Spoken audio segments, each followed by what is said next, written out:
Marty and Bob, they had a very, very obviously strong relationship, trusting on the actor's part and trusting on the director's part. Marty and I, we have an understanding together. We just have a very special creative relationship. It's beyond telepathy, it's something else. He understood the nature of where I grew up and the people that I grew up with. Nobody else would ever understand where I came from. He's the only other person.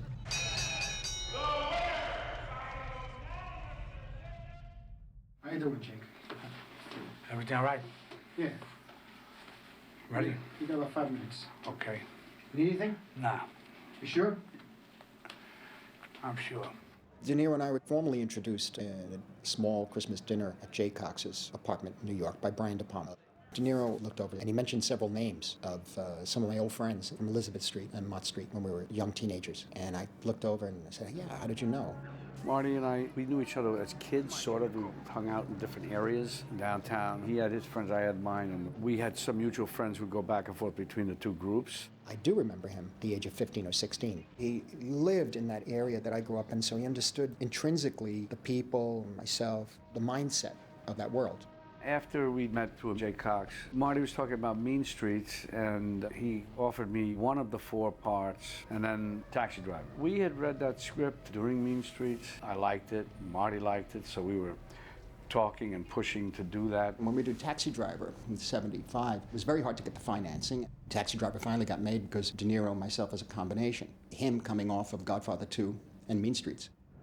Simultaneously, I was developing a screenplay, which ultimately became New York, New York. But I frankly had not thought of Scorsese at all. It was so far away from anything he had done before. I couldn't conceive of him doing a Hollywood musical based in the big band era. I got a call from Marty Scorsese's agent at the time saying Marty was really interested in that era, was very intrigued and said he wanted to do it, and we started working at that point. And then we started thinking about Bob, and he was very, very hesitant about doing it. He was very unsure of whether he could play the saxophone and make it look real. Once he knew that he could be a musician of the quality that Jimmy Doyle was in the film, that's what took it. No, not everything isn't quite fine. I would like to know what we're all talking about. Right. You mean the deal? Yeah, exactly. I was not that crazy about it. I mean, the title was great and all that stuff. I mean, the idea was great. I finally gave in and said, you know, do it because it's them. The response to New York, New York was not enthusiastic at all. You don't. You can't get it. You. You're driving me crazy! You expected a much more romantic film. Marty's interpretation of it was much tougher than that. I just thought it would be different. You know what I mean? Different? It is different! I know it's different. Well, then what's the It's not the problem? kind of different I had in mind. And so I was trying to find a way of really saying, look, I've got to redefine here and got to find out what I really want to do. And the kind of picture I really want to spend my time on. That's where Raging Bull came in. Marty was walking around saying he wanted to do The Last Temptation of Christ. Bob, on the other hand, was walking around saying he wanted to do this movie, Raging Bull. I think it was before we did Taxi Driver, 1974. Bob came to me, gave me this book, and said, this is really something I'd like to do.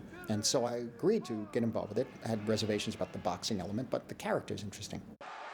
I felt very close to the Raging Bull book because my own roots in New York, my own experience in the fight business. Rocky's got him on the road! Don't forget, I'm the producer of Rocky. For me to jump into Raging Bull, that was easy. Through that period of time, there was a series of events that really slowed down Marty. After New York, New York, he did The Last Waltz, and then he went off to do a Broadway play with Liza Minnelli. He didn't come back into Raging Bull for quite a while, and Bob was the one that carried on. By the time De Niro and I were doing New York, New York, Bob was working out, and he was in almost perfect physical shape to do the picture. And so it was very anxious. I was hoping that we were going to do it next, and I was not interested. With Raging Bull, he was not wanting to do it. I guess he felt the way I felt about New York, New York. I wasn't crazy to do it. I didn't have a take on the picture at all. I was flailing about, trying to find my own way at the time. Ultimately, I was sort of ran myself into the ground, and when I was in the hospital, there was no place else to go. He was in the hospital, and he was not well, and I said, you know, Marty, do you want to do the movie? That's simple. Maybe if you don't, then I have to deal with that and find another way to do it or what. It would have been unthinkable not to do it with him. I think that just clicked something in him.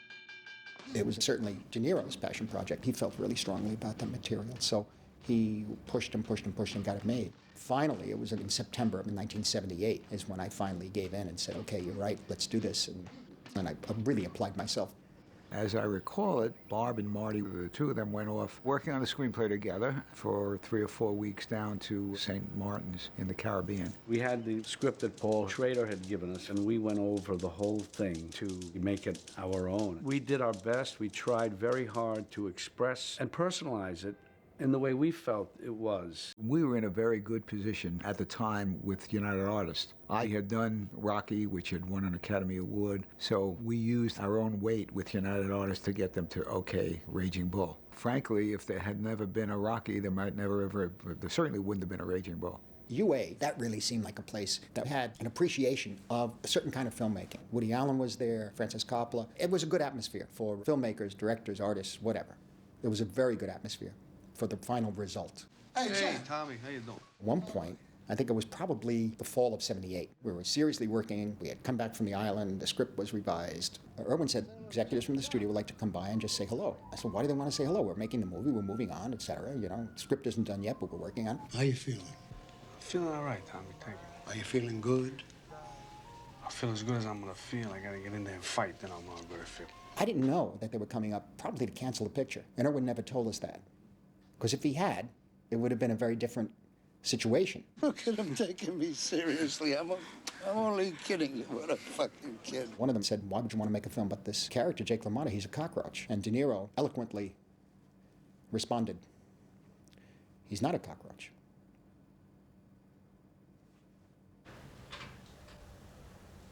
It was so strong and quiet. I think they sensed something, that we saw something in this material. It was just something that I felt was interesting about him. To this day, I'm not so sure. I mean, certain things he did, but other things, I don't think he was any worse than a lot of people. He threw a fight, and that was not good, of course, and I had not gone through any of the things that obviously that he had put other people through.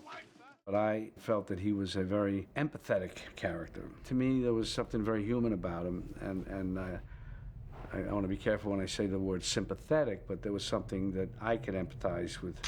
And I was interested in playing a fighter, just the requirements of being in really great shape. And I was doing a lot of boxing, working with Jake. That I was doing kind of religiously every day. The thing about De Niro, he'll always work towards a kind of a truth of the situation, truth of the moment. Where you been all day?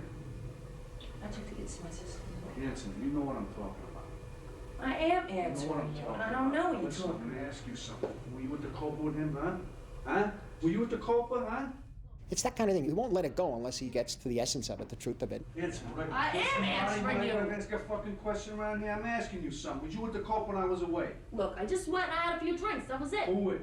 With Salvi? No, I went with Sandy and Vera. Salvi just happened to be Happened to there. be there? I'll fucking... Leave me alone. And it may take, immediately in a rehearsal, we'll look at each other and go, try it again. Okay, let's do this. Let's move it. Maybe rehearsal, and maybe in the first take, or maybe in take 10. Suddenly we lock in. What's going on here? What the hell is that? Oh, yeah, I know. He shouldn't do that. He should move away. Yeah, what about you? I should do this. Yeah, okay. Marty is very easy to work with. The great thing about Marty is that he will always follow your instincts, going with it. And if it's really not right, he'll direct it to the way that he feels it should be. I decided to shoot the fight scenes a certain way, make them kind of special. When you're in there, it's like being on the stage in a concert.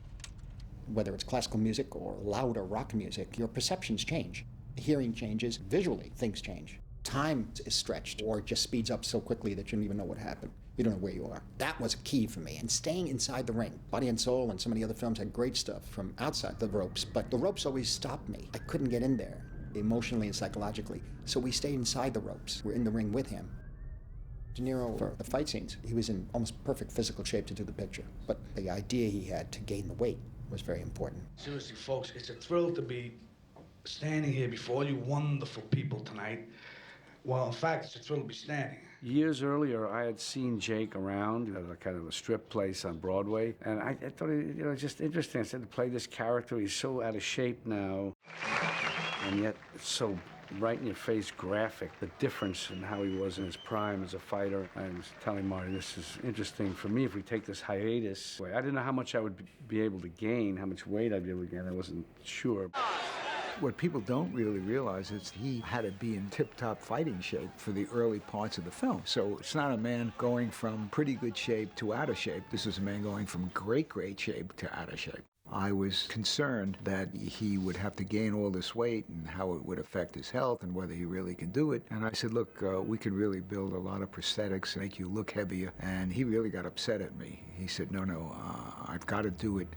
I've got to gain this weight, not as a gimmick, but I have to feel that character at that point. Get back. I can't see nothing with your stomach in the way now. We gave ourselves a time, and that was it, like 4 months. What do you give me dirty looks for? Just ate a lot, breakfast, lunch, and dinner. Supposed to be a champion. You eat like there's no tomorrow. It's fun for the first 20 pounds. After that, it's no fun. I'm tired of worrying about weight all the time. That's all I used to think about was weight. The film's initial release was very small. We had some good reviews, but not certainly unanimous. It took a while to get the critics to come around. There are some critics that were very, very tough on the film.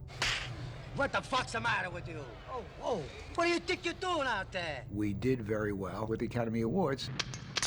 Editing, and Bob is an actor, but we didn't win Best Picture, which was a big surprise and disappointment. In 1980, when the film came out, there were probably 300 other films. The fact that this one is remembered really says a lot for the film and makes me very, very proud. In some of these polls, it's next to Citizen Kane. Well, that's a pretty good achievement. After making Raging Bull, we made King of Comedy. Good evening, ladies and gentlemen. Let me introduce myself. My name is Rupert Pupkin. De Niro had the prescience to understand the darker side of the sort of abyss of celebrity that the culture has collapsed into. Good seeing you, Jerry. Don't get up. I had no idea what it was about. You're the director. Can you help me? Yeah, take the tissues out of your collar and let's go. Of course, I was right in it.